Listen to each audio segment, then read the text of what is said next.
Iran's supreme leader is warning the country's hardliners against undermining the nuclear negotiations, defending the president's course of action.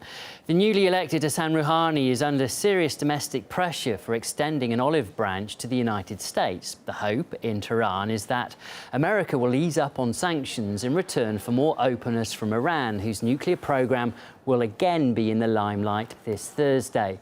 But with little enthusiasm at home, Rouhani may be facing a tough sell, as Paul Scott reports. The Islamic Republic of Iran is ready to engage immediately in time-bound, orientated talks to build mutual confidence and the removal of mutual uncertainties. Hassan Rouhani's recent speech at the UN General Assembly was said by many to represent a thawing in relations between Tehran and Washington, a sign that the Iranian leadership is keen to initiate warmer ties with the global community. But not everyone is keen for this to happen. Hardline conservative protesters threw eggs at the president upon his return to Tehran. And now those uncomfortable with the idea of increased diplomacy with Washington have launched the first ever Down with the USA contest. The idea is to find the most creative anti-US propaganda. Contestants are invited to submit photographs, posters, caricatures, poems, hymns and blogs, all relating to the slogan, Down with the USA. Over $3,000 are up for grabs for the winner. There will be a prize for the best idea to mark Death of America, which will renew the concept of death to America because of the arrogance of America. The message is clear. For as long as the US policies are hostile to us, we will continue to use this slogan. Well, the slogan first came to prominence during the 1979 Iranian Revolution, when the US-backed government was overthrown. And since then, it's been widely used by critics of Washington. Those critics now fear Rouhani's willingness to re-engage with the US could undermine the revolution. They also see no reason to start diplomacy with a country that for years has portrayed Iran as the enemy and subjected the country to harsh economic sanctions over its nuclear program. States like these and their terrorist allies constitute an axis of evil.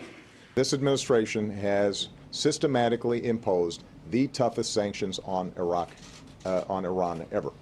The United States is not going to lift the sanctions until it is clear that a very verifiable, accountable, transparent process is in place. Despite efforts by the US government to suggest the sanctions aren't affecting the general population, food, clothes and even basic medicines have rocketed in price in recent years. And the leadership's attempt to engage with Washington has led to anti-American slogans and banners appearing all over Tehran in recent weeks, with Rouhani demanding many be taken down.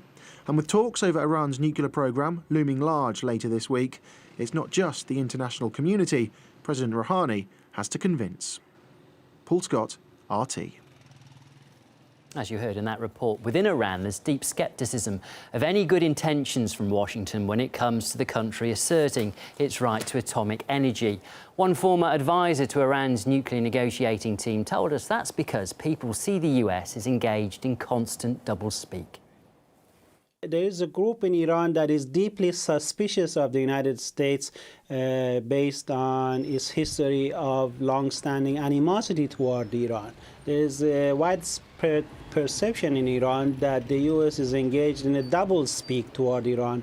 On the one hand, talking about engagement and respecting Iran's rights, and on the other hand, adopting a very inflexible and hardline negotiation strategy that demands much concession from Iran without expressing willingness to show any flexibility on the issue of sanctions relief. We have seen a statement by the top U.S. negotiator, Wendy Sherman, that the U.S. has not offered any tangible sanctions relief to Iran at the last negotiation round in Geneva. And that should be very disheartening to many Iranians who are looking for concrete, tangible signs of good faith toward Iran by the United States. The worsening economic situation inside Iran means the country's finding other ways to make ends meet. China has reportedly agreed to finance various projects by unblocking 22 billion euros of oil assets. Beijing and Tehran deal in the yuan, not the dollar, so the sanctions don't affect China's business with its third biggest crude oil supplier. Political analyst Seyed Mohammad Marandi says the US agenda is splintering. This is one of many signs that the U.S.-imposed sanctions is not working, and it's beginning to fall apart. Not that the United States wants this to happen. The United States wants to make ordinary Iranians suffer as much as possible. They want to devastate the Iranian economy, and they've already succeeded in killing people because, for example, Iran has had great difficulty in importing medicines. So the Americans are definitely upset with this, but as time goes on, we are seeing increasingly countries moving away from the United States, companies ignoring the United States, and even individuals who are investing in Iran without taking the sanctions regime into consideration.